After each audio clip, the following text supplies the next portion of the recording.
আজকের এই অনুষ্ঠানে উপস্থিত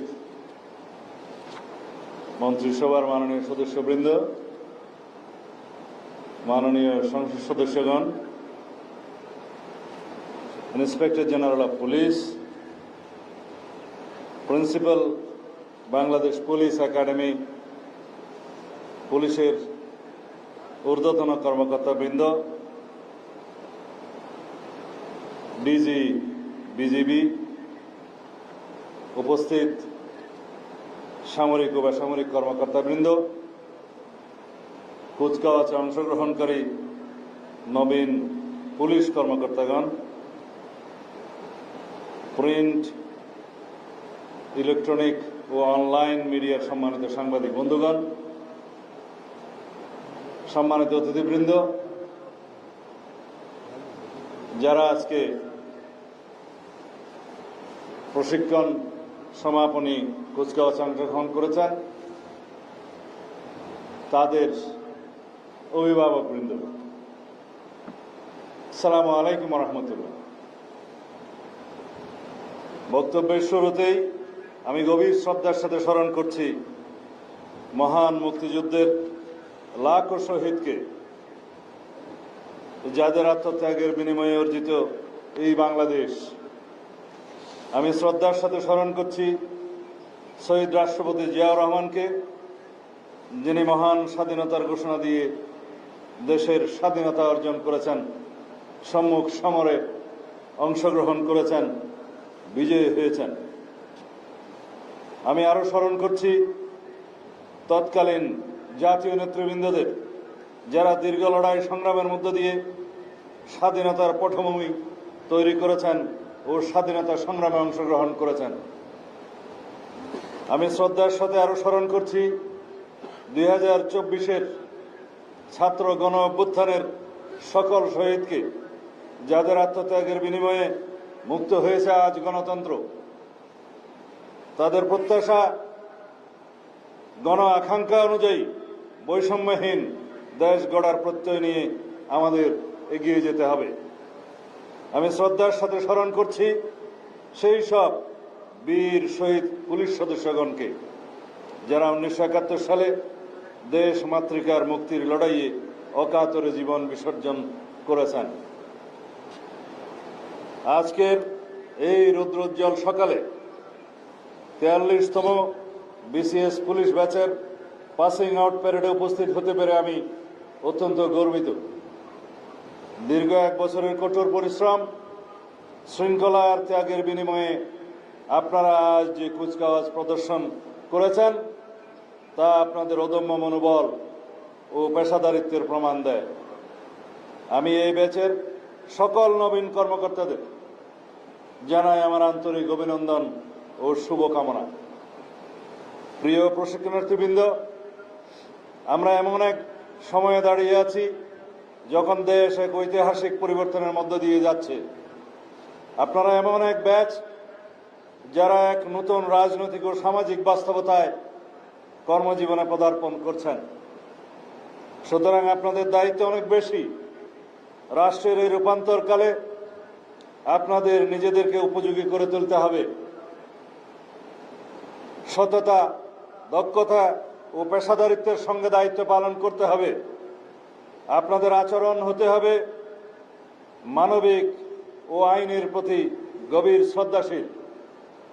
মনে রাখতে হবে, চেইন অফ কমান্ড, শৃঙ্খলা, আনুগত্য ও সমন্বিত নেতৃত্বই একটি বাহিনীর শক্তির মূল ভিত্তি।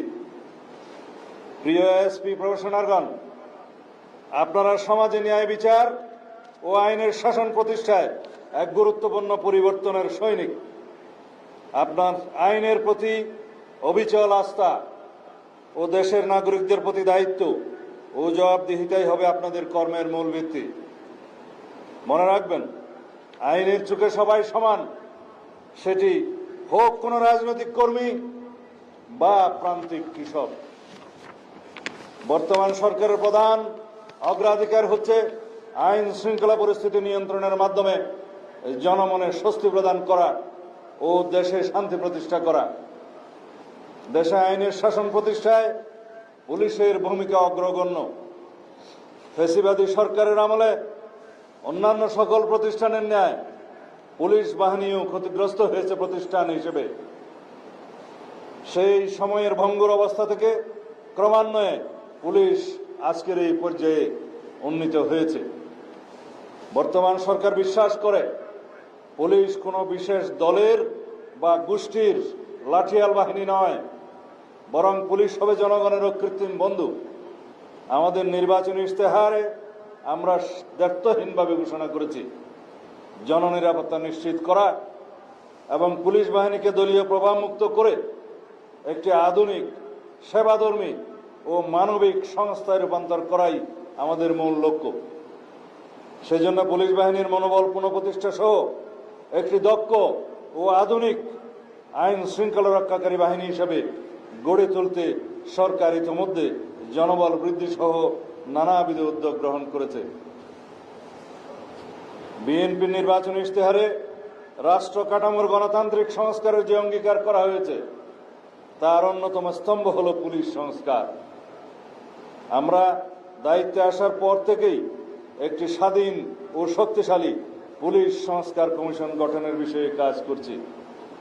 এই কমিশনের উদ্দেশ্য হল পুলিশ বাহিনীকে রাজনৈতিক হস্তক্ষেপ থেকে সম্পূর্ণ মুক্ত রাখা, নিয়োগ, বদলি ও পদোন্নতির ক্ষেত্রে মেধা ও জ্যেষ্ঠতাকে একমাত্র মানদণ্ড হিসেবে প্রতিষ্ঠা করা, ব্রিটিশ আমলের সেকেলে পুলিশ আইন পরিবর্তন করে সময় উপযোগী এবং জনবান্ধব আইন প্রণয়ন করা। আমরা চাই এমন এক পুলিশ বাহিনী যারা ক্ষমতার অপব্যবহার করবে না, বরং অপরাধীর মনে ভয় আর নিরপরাধীর মনে প্রশান্তি যোগাবে। এই সংস্কার প্রক্রিয়ার সুফল ভোগ করবেন আপনারা এবং আপনাদের মাধ্যমে দেশবাসী এক নূতন পুলিশিং ব্যবস্থার স্বাদ পাবে। প্রিয় নবীন কর্মকর্তাবৃন্দ, জনগণের সেবক হন। সাধারণ মানুষ যখন থানায় আসে তারা যেন আপনাদের মধ্যে সেবার মানসিকতা দেখতে পায়। বর্তমান যুগ আধুনিক তথ্য প্রযুক্তির যুগ, সেজন্য ডিজিটাল অপরাধ দমনে আপনাদের সর্বোচ্চ কারিগরি জ্ঞান অর্জন করতে হবে। সাইবার নিরাপত্তা থেকে শুরু করে আধুনিক অপরাধ তদন্তে আপনাদের অগ্রণী ভূমিকা পালন করতে হবে। বর্তমান সরকার দুর্নীতির বিরুদ্ধে জিরো টলারেন্স ঘোষণা করেছে। দুর্নীতির করাল গ্রাস যেন আপনাদেরকে স্পর্শ করতে না পারে সেদিকে সদা সতর্ক থাকবেন। আমি বিশ্বাস করি 43তম বিসিএস পুলিশ ব্যাচের প্রতিটি সদস্য দেশ ও জাতির প্রত্যাশা পূরণে নিজেদেরকে নিয়োজিত করবে। আপনাদের মেধা, নিষ্ঠা আর দেশপ্রেমের উপর আমাদের আস্থা আছে। বাংলাদেশ পুলিশের ঐতিহ্য ও গৌরব ধরে রাখতে হবে। মুক্তিযুদ্ধের চেতনা ও 2024-এর ছাত্র গণ অভ্যুত্থানের শহীদদের আত্মত্যাগের প্রতি সম্মান জানাতে এবং একটি শান্তিপূর্ণ ও উন্নত গণতান্ত্রিক বাংলাদেশ বিনির্মাণে আপনাদের ভূমিকা পালন করতে হবে। এই আমাদের প্রত্যাশা। আমি আপনাদের উজ্জ্বল ভবিষ্যৎ কামনা করছি। বক্তব্য শেষ করার আগে বাংলাদেশ পুলিশের একটি প্রত্যাশা আছে, আবেদন আছে। বিভিন্ন পর্যায়ে আমি আলাপ করে এবং সর্বস্তরের পুলিশের কর্মকর্তাদের সাথে আলাপ করে যেটা অনুধাবন করেছি, বর্তমানের যে পোশাক, এই পোশাকে পুলিশ বাহিনী সন্তুষ্ট নয়। সুতরাং যাতে আমাদের আগের ঐতিহ্যমণ্ডিত যে কোনো একটি পোশাক বাংলাদেশ পুলিশ বাহিনী পায়, সেজন্য সরকারের সর্বোচ্চ মহলে আমরা আলোচনা করে একটি সিদ্ধান্ত দেব ইনশাআল্লাহ। আবারও আমি আপনাদের সকলেরই দীর্ঘজীবন, সুস্বাস্থ্য এবং উজ্জ্বল ভবিষ্যৎ কামনা করছি। আল্লাহ হাফেজ। বাংলাদেশ জিন্দাবাদ।